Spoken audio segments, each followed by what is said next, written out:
Welcome back, ladies and gentlemen and ladies.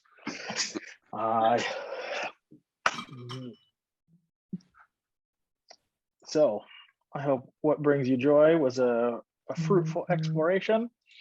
Now I'm going to drop the link to this doc in the chat one more time.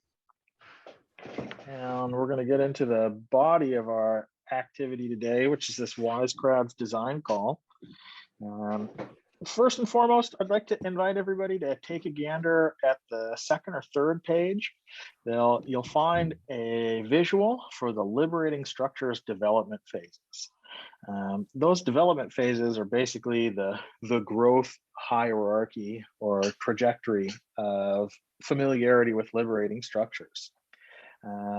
So take note of that, because I have a particular invitation to you, depending on where you're at in that development phase. For those of you that find yourself in the cautious cynic, if you're relatively new, oh, Renata's coming in hot. Let's see if we can get her into the action.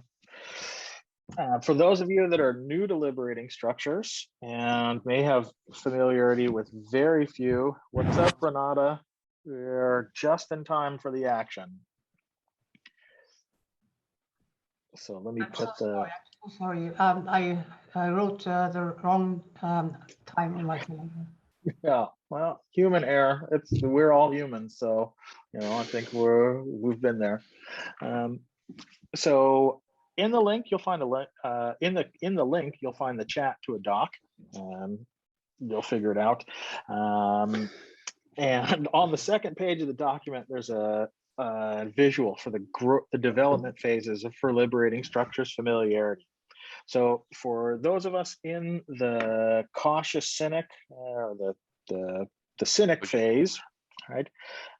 What I would like to invite you to is to lean into that, lack or into that absence of knowledge, and help us by sort of challenging some of the orthodoxy and assumptions we might make as practitioners. For those of you that are maybe familiar with a fistful 5 or 6 different structures that in the cautious optimist stage, help us out by asking clarifying questions whenever they pop up. If you notice that we're being presumptive and we're using jargon, as we will, we don't know what that means. If you can step up and go, hey, what do you mean? That would be incredibly valuable to help us all learn and grow. For those of us in the super user category that are, say, familiar with 15 or so structures, then please, by all means, help us out by answering the questions and explaining things that you're not quite sure about.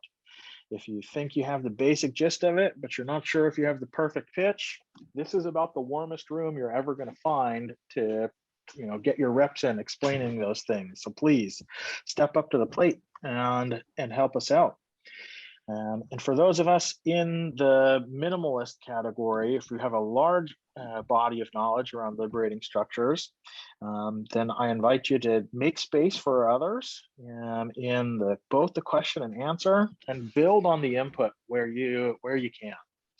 And if we all take up one of those membership roles, then we should have an extraordinarily productive design call. I'll also ask to sign the guest book. As a few of you may know, I am very deep into this Web3 thing and working on a bit of a project around helping us to offer some shiny digital toys and badges for participation in different events. So if you'd like, please leave your name and contact details on the third or so page, with wherever you find yourself in that growth hierarchy as well, and hopefully and be prepared to get an invite to something very cool, more or less very soon.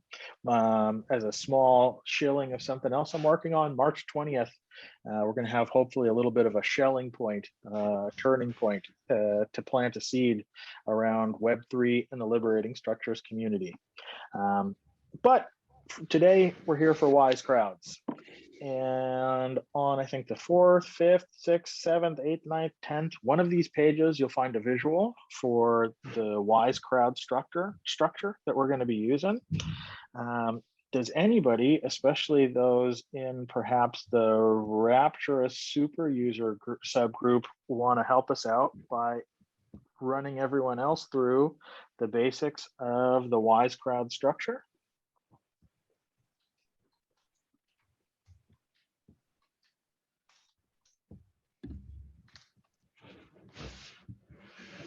Who is our Yoda? What's that? Is it who is our Yoda? Yeah.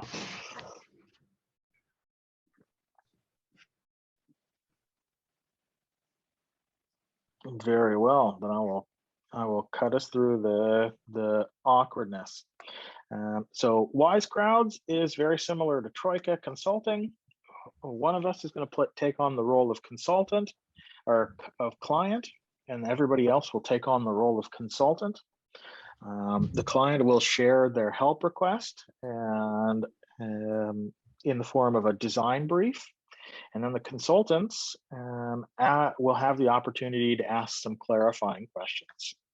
Once the consultants have asked clarifying questions, the client is going to turn off their webcam and microphone, and then the consultants are going to talk amongst themselves and hopefully focused on two particular invitations. What are the structures that come to mind in response to the client help request? And how might we put those structures together to satisfy the client help request? After some increment of time that we deem sufficient, the client will come back and will basically say, hey, this is what I take away from hearing that consultation. Thanks so much for your input. And given our time boundaries, we might have a chance to go again. So in this instance, well, first, clarifying questions. Is the nuts and bolts of the structure clear to everybody, or do we have any questions about it? Right.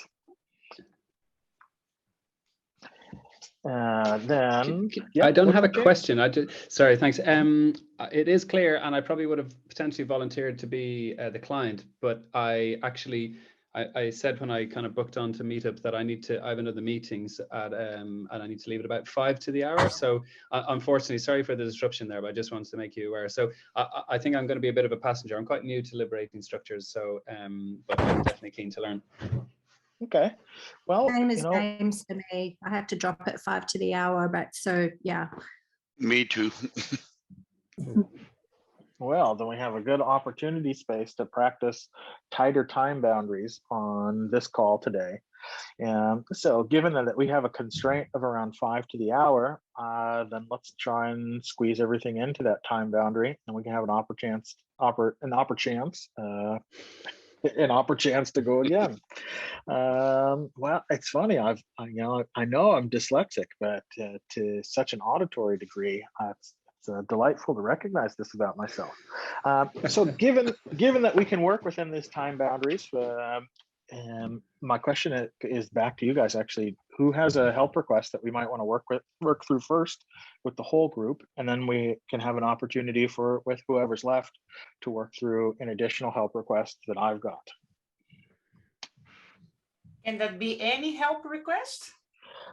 Yeah, I mean, so we have a bunch of liberating structures, practitioners, facilitators, coaches. We've got people with insight to offer. So it's the most helpful if we have a design brief that sort of culminates into a meeting that we can help plan for. But that's also an assumption. Try me and let's see. Okay, because I do have something, but I don't know if it's because I'm a little lost in this, but I have something that maybe we could use as exercise. Awesome. Then let's give it a go. Yeah. Then time boundaries. All right, well, so let's go for 2 minutes and then we can open up to clarifying questions. Okay, so I need to build a workshop within my organization with all the Scrum Masters and some higher management of IT. Due to a reorganization in that company, they decided to eliminate the function of a Scrum Master, and someone in the team will do that role. Yeah. But there is a lot of people are not happy, of course, because they say, okay, the teams cannot really perform or get mature without the Scrum Masters. But the change was there. And now, because I made some comments, they say, okay, but you need to listen to what the Scrum Masters have learned in this implementation of Agile and Scrum. And so they asked me to organize a workshop for discussing that. So I am looking for, because I don't want it to be a kind of blame and shame thing. I want it to be a growth, a place where people can listen and also put their points there in terms of, okay, what are the problems or the bottlenecks that we have with the teams to get into maturity. Really a growth space where people can be open and also the management can really hear to the problems for the code, because there is a big mismatch there. So I am doubting how to create this context, maybe use some one of the formats of the liberating structures or not. So I need your help, guys. Clarifying questions. I have one for you, Elaine. Just why is it that they want to remove the Scrum role? Is this a financial headcount issue, or like trying to do more with less? Or do these Scrum Masters have other roles as well within the organization? Just trying to understand, is this a HRE finance people-y thing? Or is this... Yeah, it is not really explained word by word. I think behind it is the financial decision. But what they say is that the organization now is in a new step. They want to have DevOps coaches for more teams. So instead of this, for the whole department, instead of have a dedicated Scrum Master. But what's really the reason behind it, it is not really clear. And that is also one complaint from the Scrum Masters. But in that meeting, I don't know if we need to address this, because otherwise it comes to a discussion of, okay, why did you take this? What is the vision? You know, and then you don't really speak about where are the teams now and why are they not mature? Why they didn't mature in the, let's say, with the Scrum Masters. At least this would be my idea. Because I'm afraid if I put this question there, that there will be a kind of, I don't know. I don't know. There'll be a herd of elephants in the room. How big is the group? Yeah, it's quite big. I think there are around 90 Scrum Masters in total. I don't know if all will participate. And the management, in any case, 2 higher managers and maybe some fellows are also coming.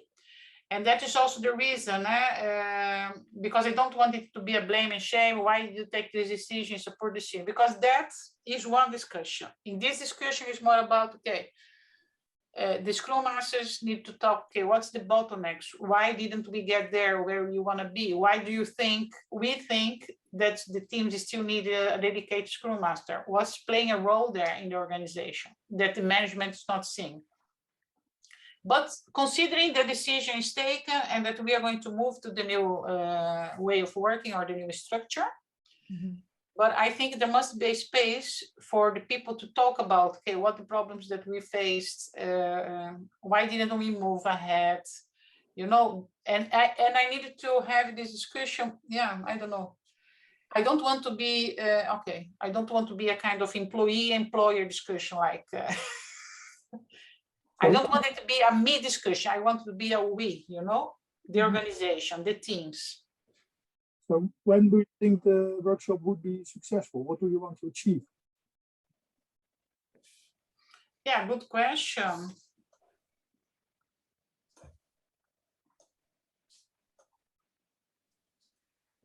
Yeah, what I wanted to achieve here is that more clarity for the management about the issues that teams are facing. Yeah, I want to achieve that they at least know that and they take responsibility for that.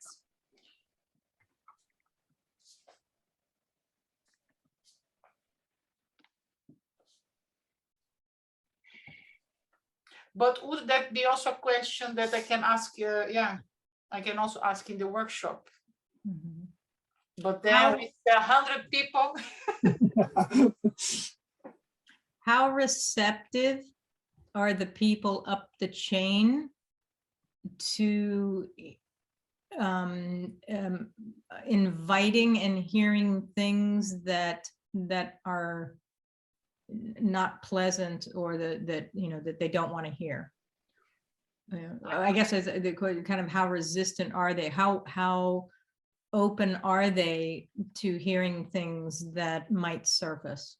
Yeah, I personally think they are not open, because that was one the origin of this workshop was a feedback that I gave them. Say, okay, you are always defending the decision, but you are not listening to the persons that work with the team and facing the problem. So, and then the management asked me, okay, but it's a good feedback. We want to listen to that. But I don't know how receptive they are. Mm-hmm. And what's going to happen with the 90 Scrum Masters? Lay off or? Can you repeat, Eric? Now, what is going to happen with the Scrum Masters after this reorganization? Yeah, some can apply for the new function of the web code, DevOps coach. Some can apply to other functions, and some can leave the organization, something like that. So that will be an interest. Yeah, and now I'm talking, and because this is, of course, maybe secret inside the organization, I don't know what you're going to do with this recording.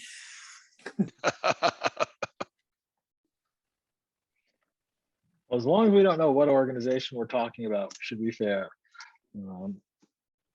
Yeah, So- but But I don't Yeah, think but- it's actually an overly new question, because there's always been debate about whether we need a Scrum Master or not and where it fits with DevOps. So I think it's an interesting study.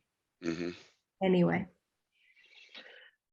So the one question that I have that's it's sort of a requirement, how much time might we have for this workshop with this large amount of participants? 1 hour and a half. 90 minutes. All right. Yeah, 90 minutes. Wow. Is there any burning questions that we need to get squared away before we can offer some insight, or do we have good enough for now, safe enough to try? I think it's good. Sorry, Elaine, I probably missed it. You are planning this workshop with management to hear, and who is gonna be all the different teams that work with the Scrum Masters, or who else is gonna do? No, the Scrum Masters and the management, yeah. And another question I have is, this information, this news has already been known and shared. Yeah, internally, yes. I don't know if externally, but internally it's shared, yeah. Okay, so everybody will already have had this information and we're coming to talk about it. Yeah. Effective, basically. Okay. That's that. If there's anything else that must be known, say so now. Otherwise, I'm going to invite Elaine to put herself on mute and turn off her webcam, and we'll get to work. And Duke will have to go away. Sorry, buddy. So my questions for us, dear group, is what structures come to mind in response to this request, and how might we string them together for a 90-minute workshop? There's a lot of pain in that group, so maybe there's something to get that released before they really can go to the bottom Mhm. of the objective of that meeting. Mhm. I What agree. maybe- It's sort of putting, as they say, putting the skunks on the table because if there's just a jumping in and into exercises or this or that, it's the other stuff is going to be eating it on the on the edges. So it's like putting the skunks on the table and picking, and I'm not familiar enough with all the liberating structures to which one I would pick. So I can't really say that. But if you guys know better, one that would do that fairly effectively, because if nothing else out of this whole thing, just putting the skunks on the table would make the managers, the upper management aware of what a complex, complex shit show that they have created. And so there's, if that's the only thing that can happen, that's a vital thing that needs to happen. And in 90 minutes, I mean, that's crazy. So, I'm by no means an expert in liberating structures, but I used something like Conversation Cafe in the past for that, so that everybody gets a certain time to at least give their view on it. But with 90 people, I don't know how to do that. But then at least they can put their things on the table, and if the management is there, they can also hear it. So that's already part of what the purpose of the workshop is.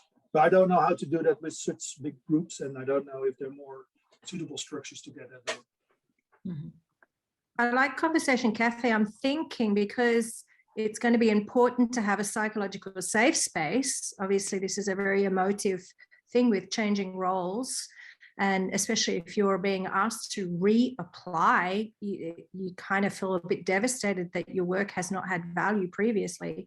So I think maybe something like heard, seen, respected might blend with conversational cafes, perhaps.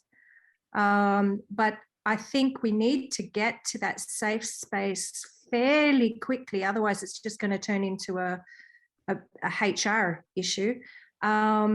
So after that, I'd be looking for something like my example would be give them an experiential, like a simulation, put them through a Scrum session, but every 10 minutes you swap someone into that Scrum leader role, so you can see the different ways in which that role brings value.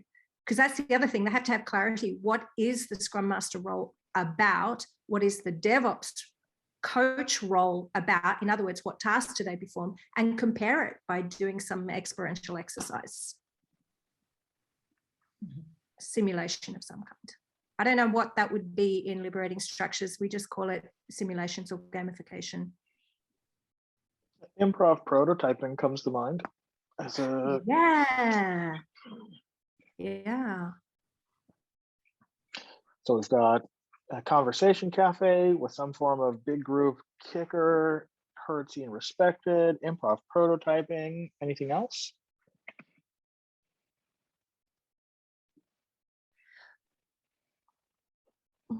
So one of the questions was that, or one of the possible outcomes of the workshop was that management is aware of what the impact of their decision is, and to take responsibility of the changes. I have no idea how you can achieve that in such a short time space.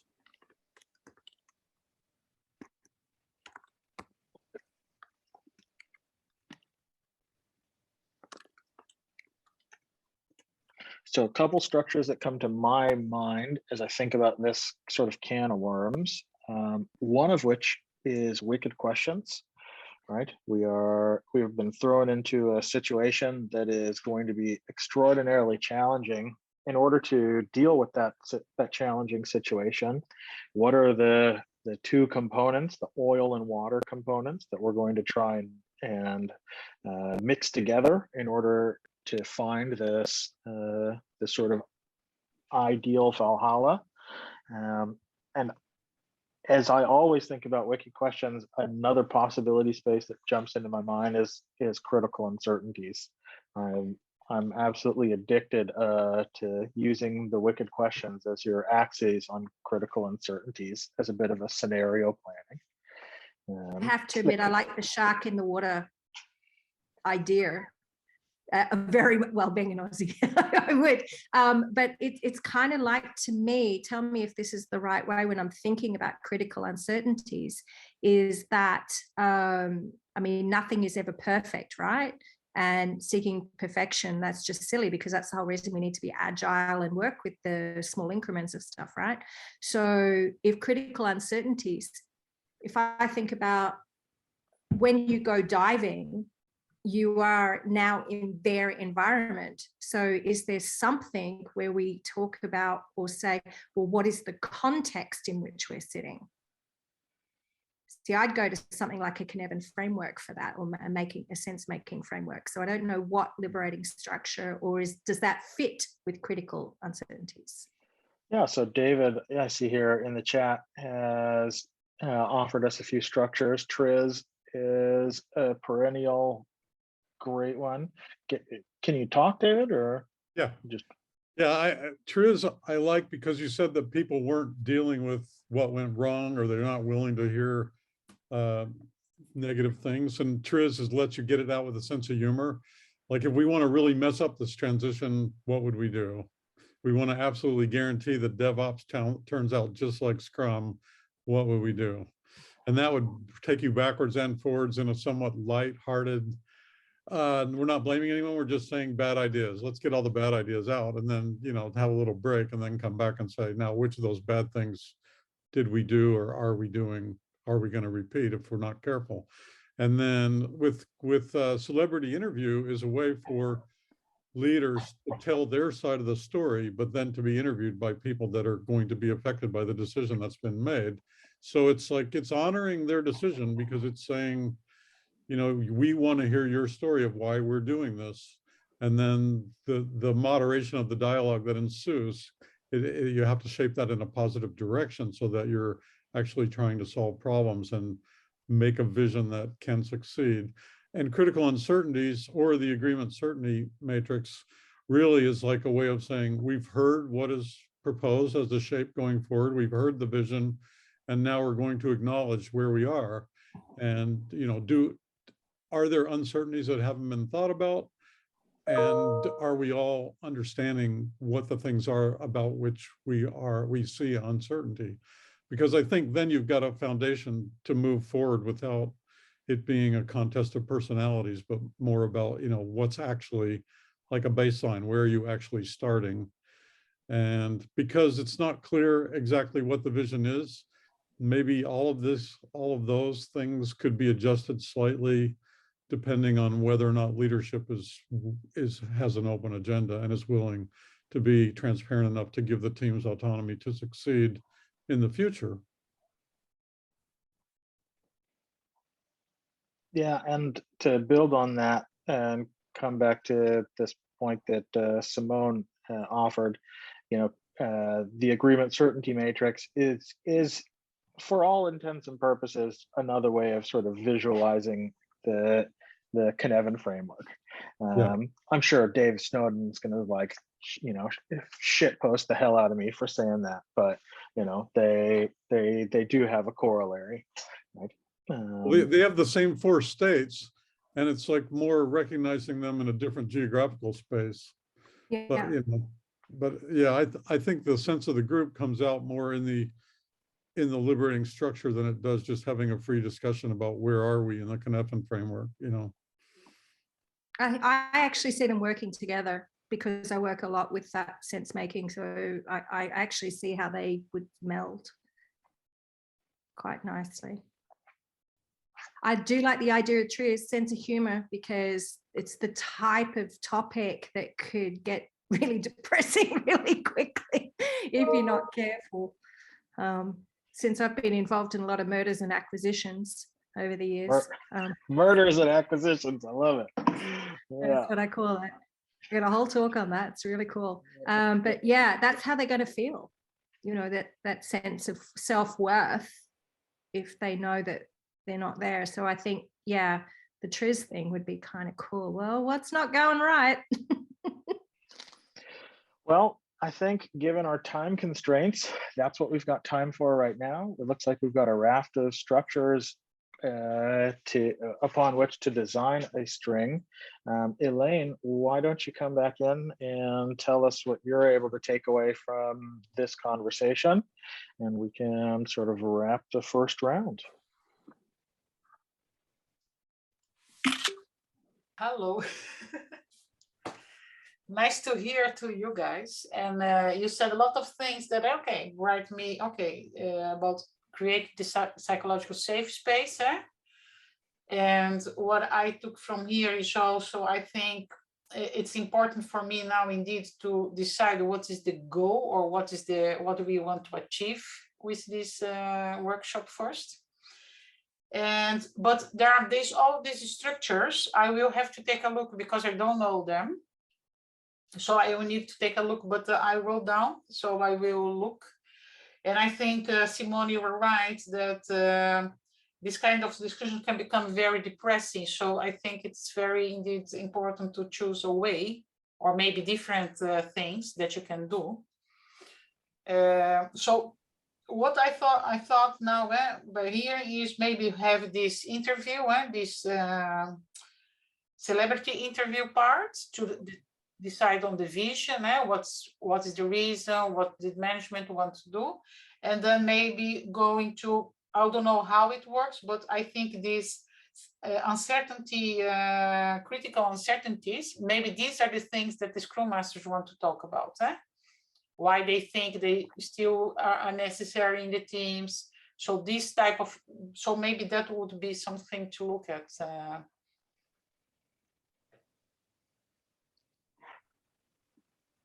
Cool. Well, thanks, Elaine. Thanks for all these ideas.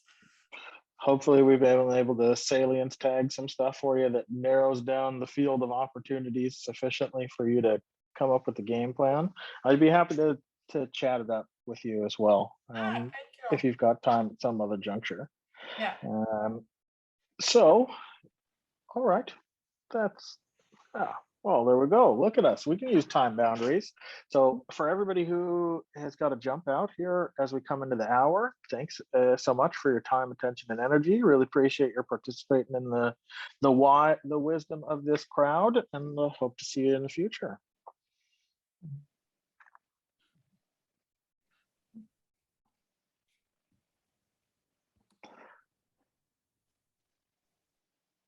So cool.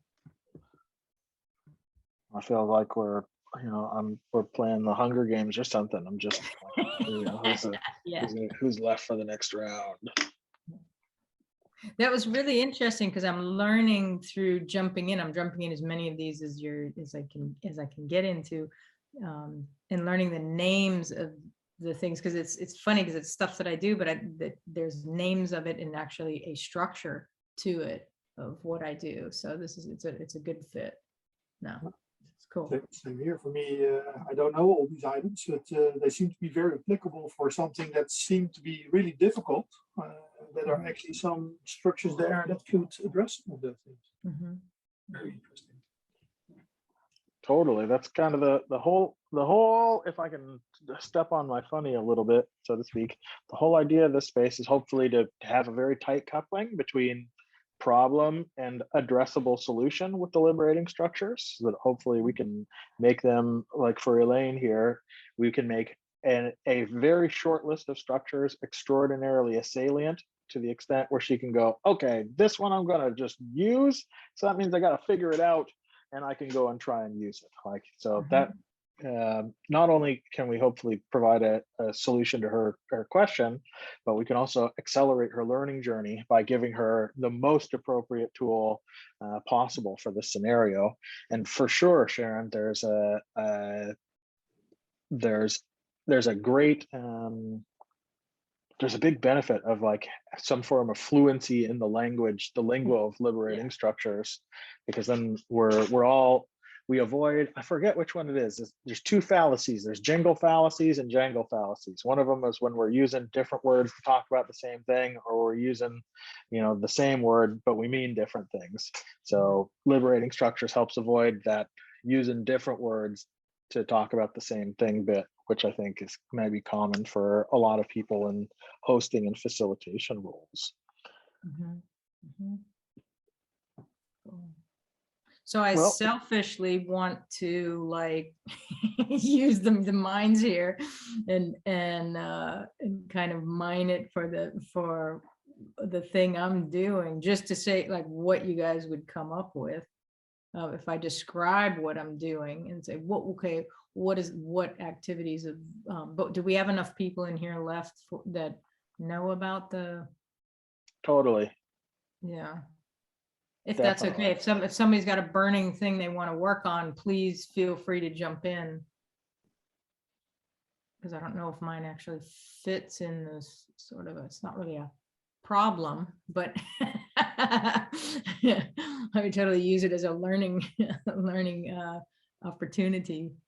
If That's okay. part of the value add, right? Make use of the hive mind. Let's see what happens. All right, then. So do I just start and present? Start spitting, lady. Okay, so this thing I'm developing, these retreats, it's using nature. I will have a place where I can do certain things on site in a really cool location, but I'm also wanting to use like places out where I am here in Brittany, France. And I've already started like going and looking at these cool spaces. And I'm walking along and I'm like, yeah, but what would I do? I'm just not going to take people out and walk in the woods.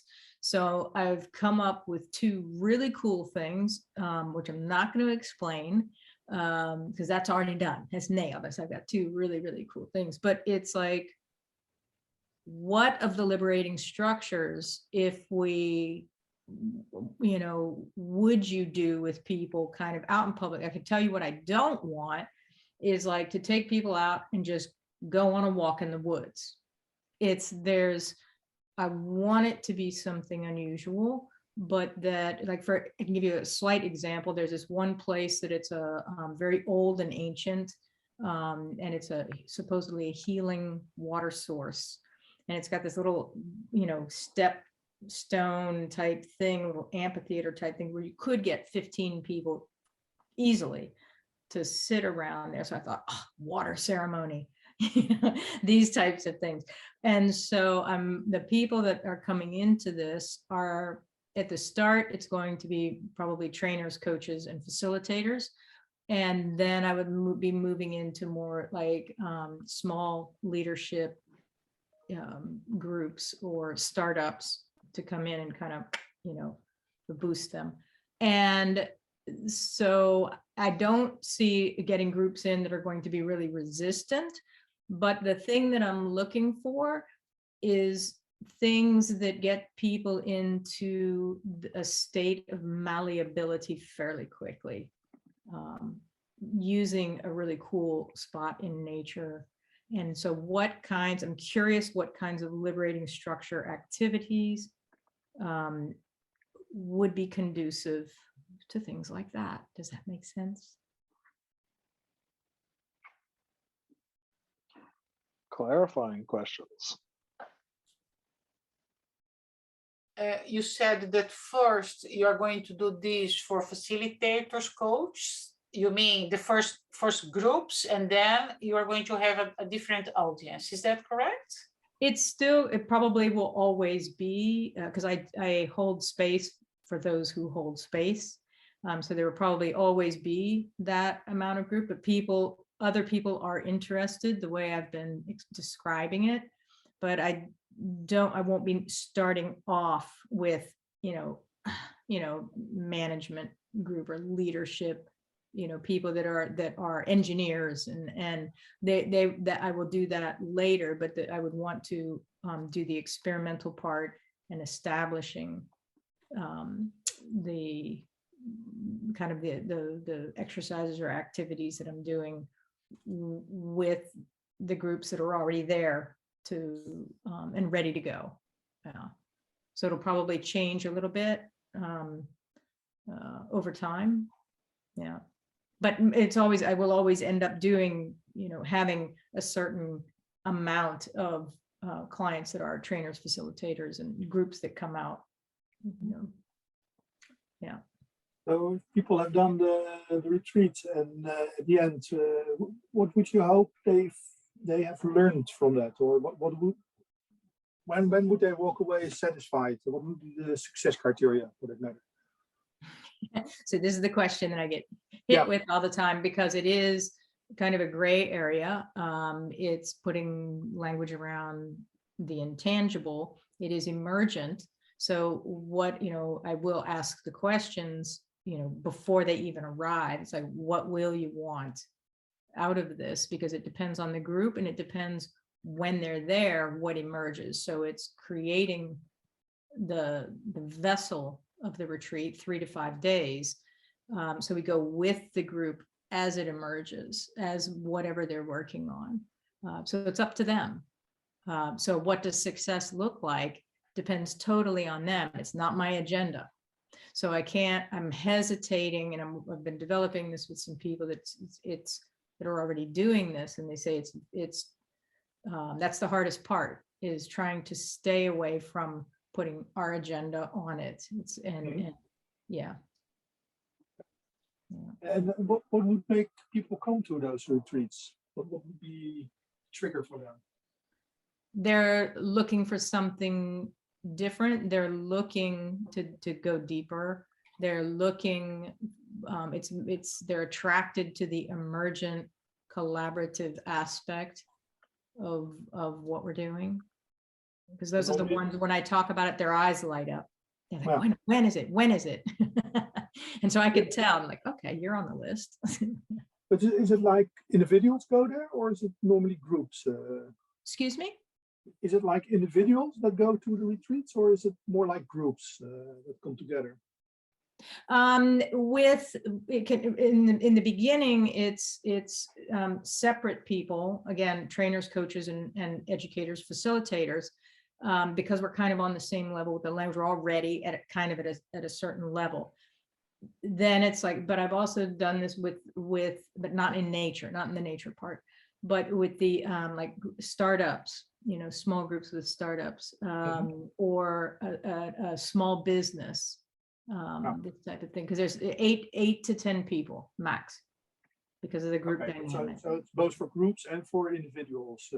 Well, no, I don't bring an individual. They would come and be part of the group. Yeah, but I wouldn't take a startup group and then stick somebody random in there. Okay. Yeah. Mm-hmm. So it'll be people from a shared context, basically. You said 6 to 8 people. Yeah, that's a good way to describe it. Yes. Yeah.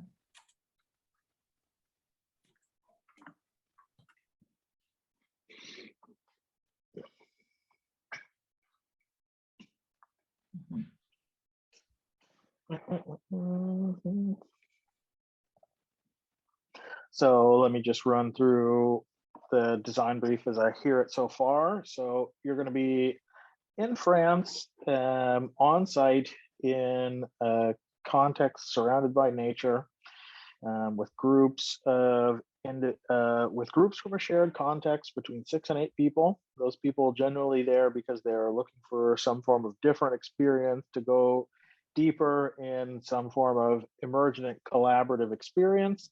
And the intended outcome is for what you're trying to do is to help people get into a state of, it sounds like you said malleability, but I also have some sense of like heightened openness, because the goal of that context is going to be sort of dependent on what the group needs. Right. And the time frame that you're sort of working on for the whole experience is 3 to 5 days.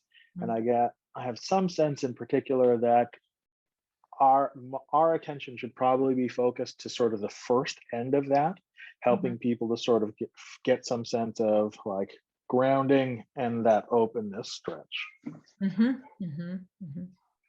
Okay. Only one further question, because the whole thing is 3 to 5 days, but you are thinking about one activity in this beautiful place. How long will be that activity? This is what I need to know about the liberating structures, because there's a number of different activities And I'm actually, this is really cool. I'm using like cars. If we go from one place to the other, I'm using the car rides as breakout rooms. I'm like, when I came up with that, I was like, pah. Yeah. Okay, but So- is there a number of, what is the maximum number of hours that you think should, it's, Well, it's saturated. It's a saturated amount of time okay. for 3 to 5 days. So if we just go on the 3-day thing, if you have that in your mind, you know, everything is going to be connective. There's going to be very, yeah. But the liberating structures, I mean, are there, you know, again, I'm not familiar enough with it to say what kind of activities would lend themselves to something like that. I think I've got enough information. Does anybody else have any like burning clarifying questions? Okay.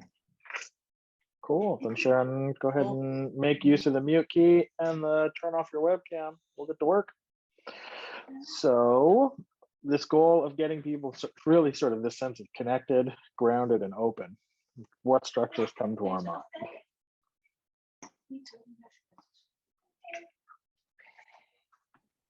seems like there's two potential paths here. One is they bring the agenda and they know what they're working on, and the other is they are looking for the agenda.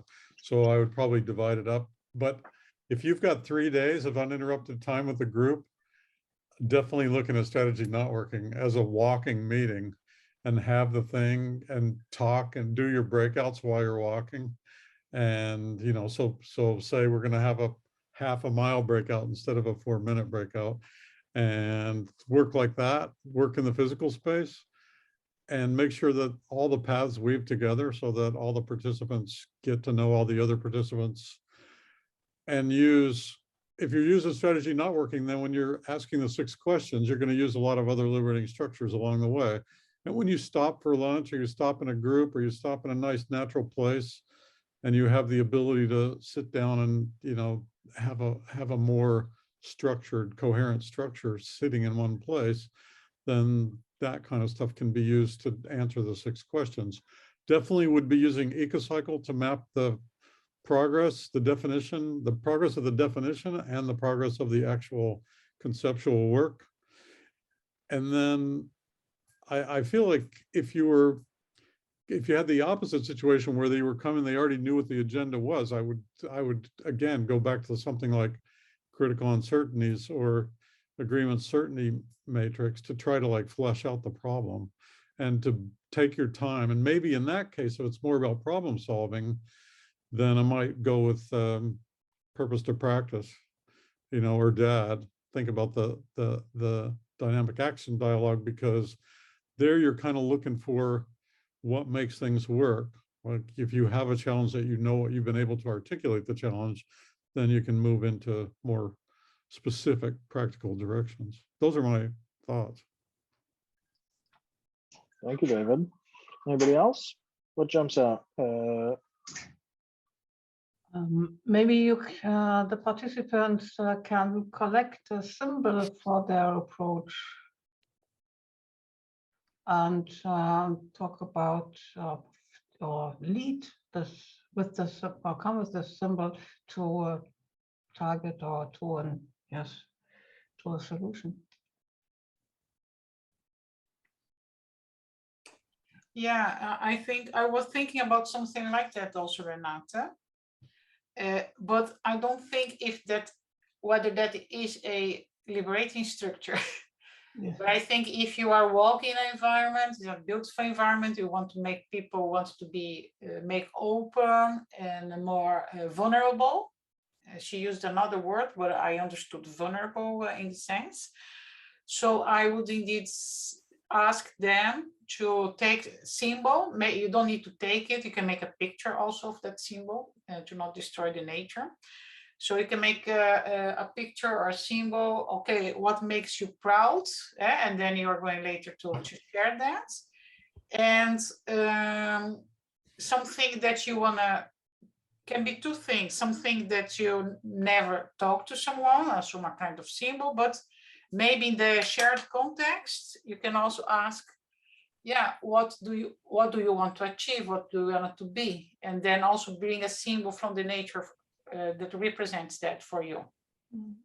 And then have a sharing afterwards.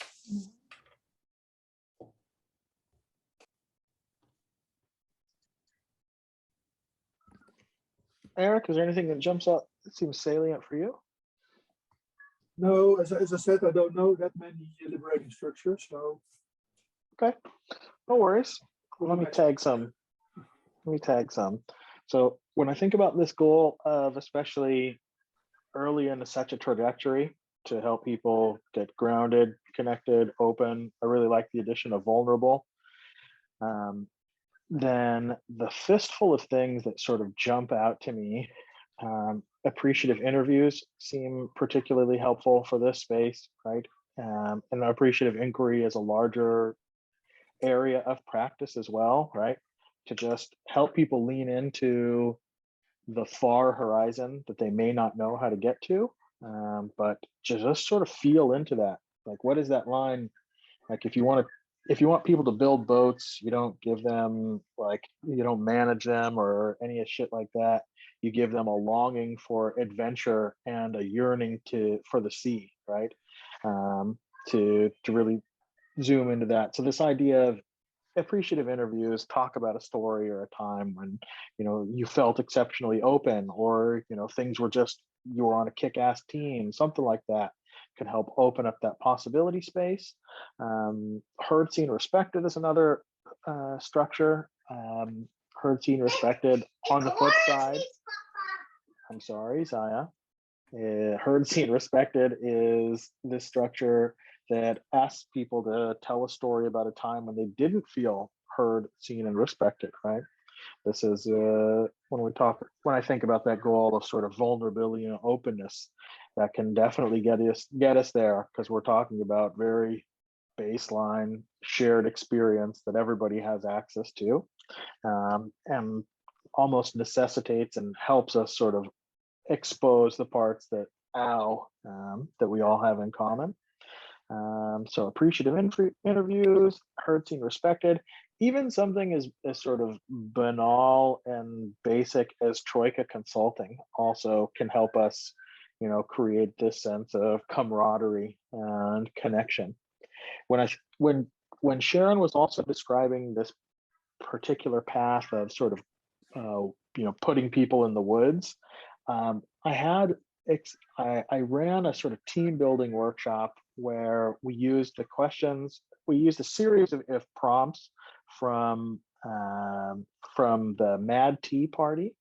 So we used these in a sort of series of one-on-one conversations. So we did the sort of speed dating networking thing that happens at Mad Tea Party, but we were just out for a walk. So I really love the suggestion of thinking about distance as your time for conversation, and offering people like several different different prompts to just mix it up, get connected, you know, make sure that you're talking to everybody throughout this sort of window of time.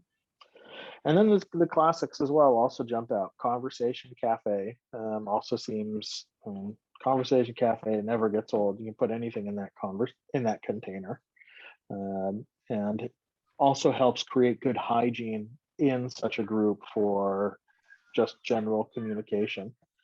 So those three are three that sort of jump out to me as being particularly relevant.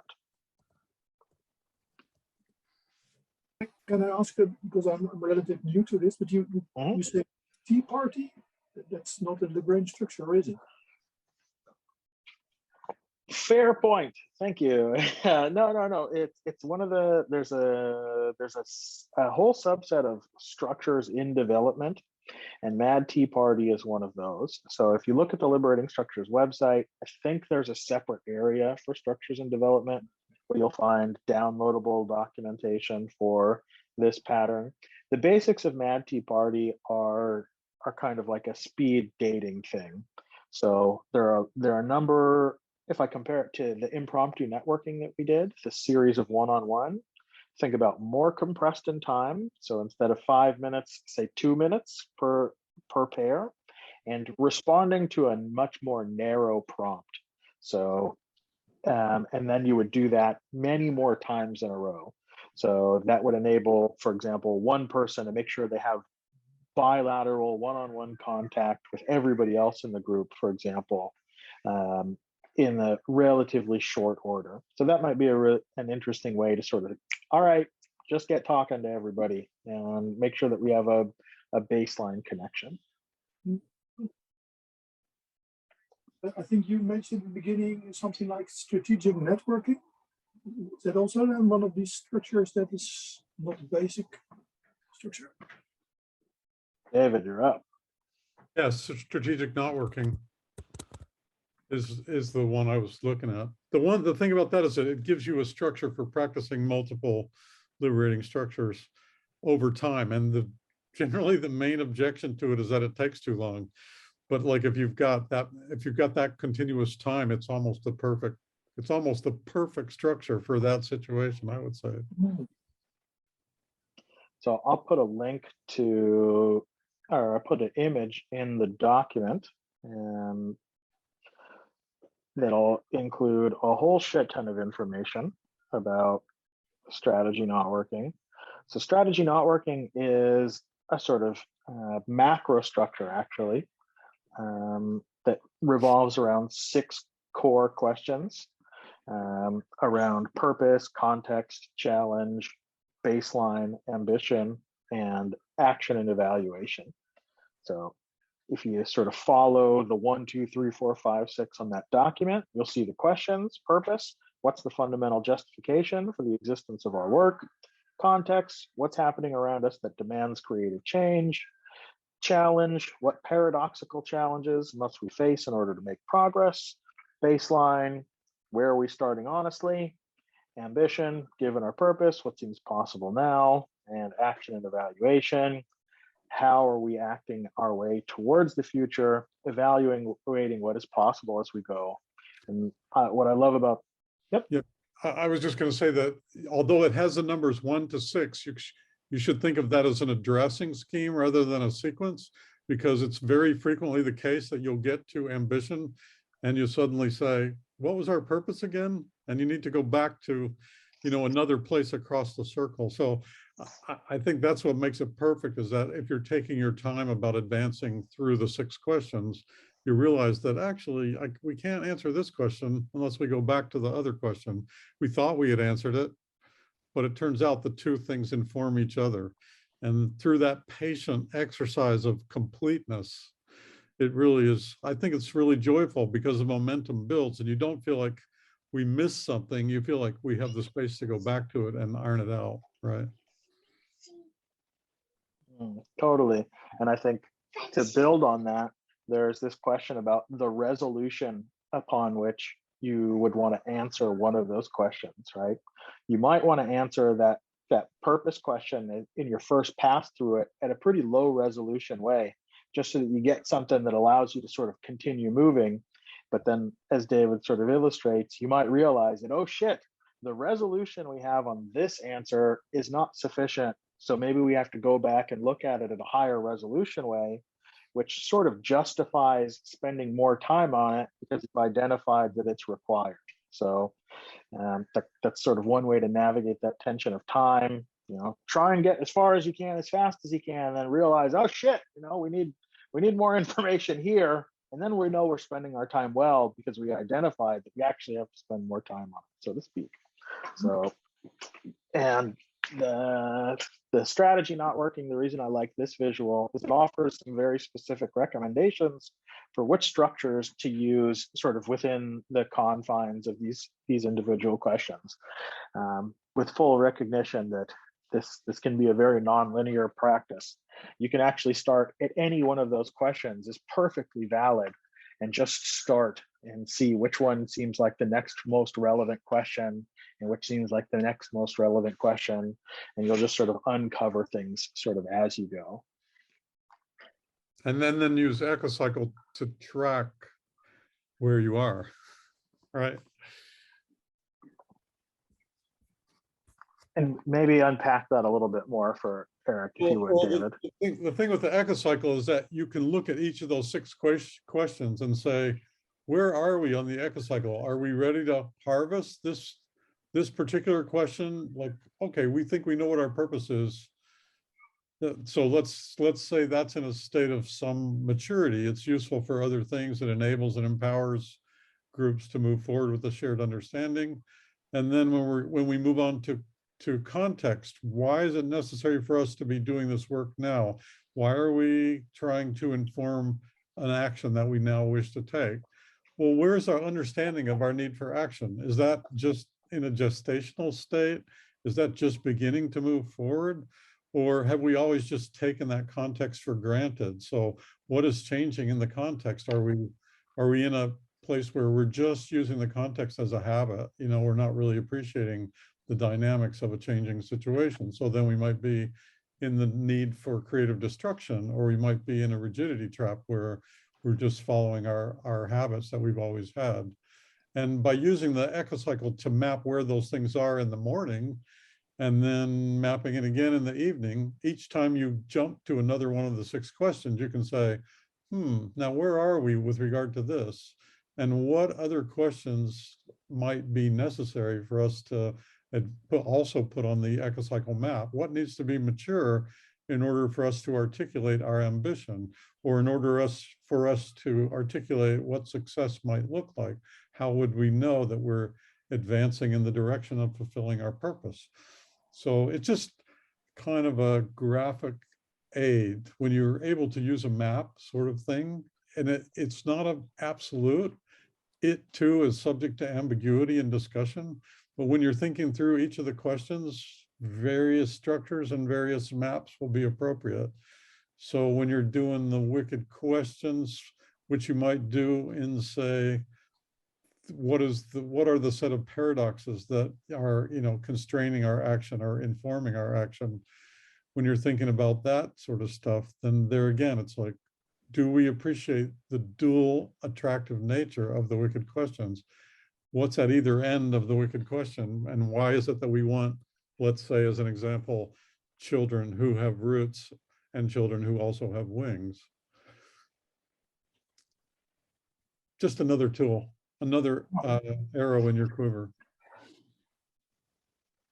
And maybe to tag especially the ability to use the eco cycle to map progress, as opposed to something like a more linear Kanban board, right? So you could put all of these questions on a Kanban and just say, hey, where are we at in this? But then you can sort of also have some sense that then it's very start to finish oriented, whereas mapping the questions on the eco cycle, for example, really opens up this continuous reiteration and refinement and active exploration, rather than, we've answered that question and now we're done with it, we never have to answer it again. It's actually, no, you just answered it the first time, that's all, right? It encourages us to reevaluate. So that feels like we did some decent justice to Knotworking. Thank you, David. I guess considering we're coming up close on our time boundary, Sharon, if you want to come back in and sort of give us what you take away from this session, be rad. That was awesome. I was just moving. If you guys could see me, I was just like, yes. Everything that you were saying was really striking. The things that were super interesting, of course, the eco cycle. And I realized that there's names in this. And this is like now the final push for me to just absolutely go in and comb through everything, about the Liberating Structures archives, because there's things that I do. And I'm like, that sounds like this mapping thing that I use, but a bit different. And so I'm very, very excited. I was like, jumping around in my chair, because it's like it's very, and how you were describing it, which was like really cool. And because it's kind of what I do, it's like, and you're right, David, it's like, I'm setting these things up to have the time specifically, because everything is so rushed, and people are used to that. And it's like, what's the value? What's the purpose? And it's like, let's see. Where are you now? And then, and this gives the permission and the strategic networking, the 6 core questions. You're absolutely right. And it fits with my style of like going with the group. What do they need? You know, where are they going? Which one is coming out first? Which one is emerging that they want to chew on or that they need to chew on? Not me choosing it or asking the question. It's like, okay, I've noticed some patterns in what they're doing or what, you know, things that keep coming up.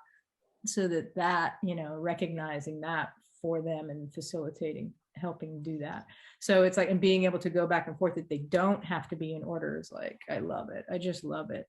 Now, everything you guys were saying, and I can't remember, I was trying to take notes, so I forget who was saying what about certain things. Yeah, so I can't because Renata and Elena, you were, I liked what you were saying as well, but I can't put my finger on exactly what it was. I was busy taking notes, but it was really cool. Super, super, super helpful, you guys. No, I really appreciate it. And because there were like little nuggets of things that fit in with what I have in mind and can add value to what I'm developing. Yeah. Very exciting. Sweet. Well, I'm happy to be able to make those things salient to you. So thanks so much for everybody for your time, attention, and energy, and you know, making this a productive space. Next week will not be this space in this time slot. We'll be doing the Think Slow Dojo. So Judy Reese will be co-hosting with Robert Huberts and I. Judy Reese is big in the space around clean language. So Elaine and Renata, as you guys describing this sense of, you know, a symbol for your journey, so to speak, that really spoke to clean language. Just a minute, buddy. So next week, 4 o'clock Central European time, we'll be doing the Think Slow Dojo. Please jump on in. It's a very different vibe than this call, but it's a very interesting space nevertheless. Sharon, you might enjoy joining the community of practice around strategic knotworking. Yeah. I had to leave in the last community of practice call. Do you know if anybody volunteered to host the next session, David? Don't think that there was a volunteer. Oh yeah, wait, no, there was. Yeah, it was Anya and Michelle, Laurie. Okay. Yeah. Cool. So Sharon, I don't know if you're in the Slack for Liberating Structures. I think I signed up for it. I got to dig it out. Cool. I can spam you with an invite link as well. That'd be great. That would be helpful. Usually like the third-ish Wednesday or Thursday of every month, about 3 o'clock European time. Okay. 3 or 4 o'clock European time for 90 minutes. Yeah, if I can block that out and then make sure that I can. But the invites are always on the Slack channel. Okay. Cool. No, this is very exciting. I think I'm going to become, wait, hold on, pull it up. I think I'm going to become a rapturous super user in very short order. Well, that's the idea. Well, thanks guys for hanging out. Cool. I gotta go put on another plug. Oh, yeah, please. Are you a fix on a constant group working together, or do you do it on let me say if you have a topic? Are you working together constantly, or because you had 3 opportunities to meet? So the 14th of February, the 28th, and the 13th of March. So are you in a constant, do you meet constantly? This is my question. This group. So this meeting is every Monday, aside from the first Monday of the month. And it's always a different constellation of characters. But yeah, I try and, you know, create the space for us to give and get help. And hopefully learn structures together. Wonderful. So, okay, thank you very much. Yes. All right, thanks, Renata. Good to see you. Bye-bye. Hey, we're going to catch your situation next time, Jeremy. Sooner or later, maybe. All right, thanks, guys. Call a special session if you want. Bye. All right, see you guys. Safe travels, everybody. Okay, bye. Thank you.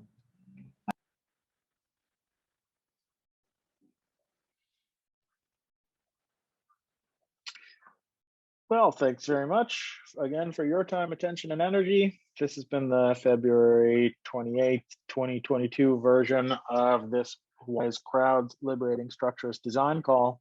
My name is Jeremy Akers, Jeremy Nathaniel Akers, and I hope this has been an enriching experience. All right, see you around.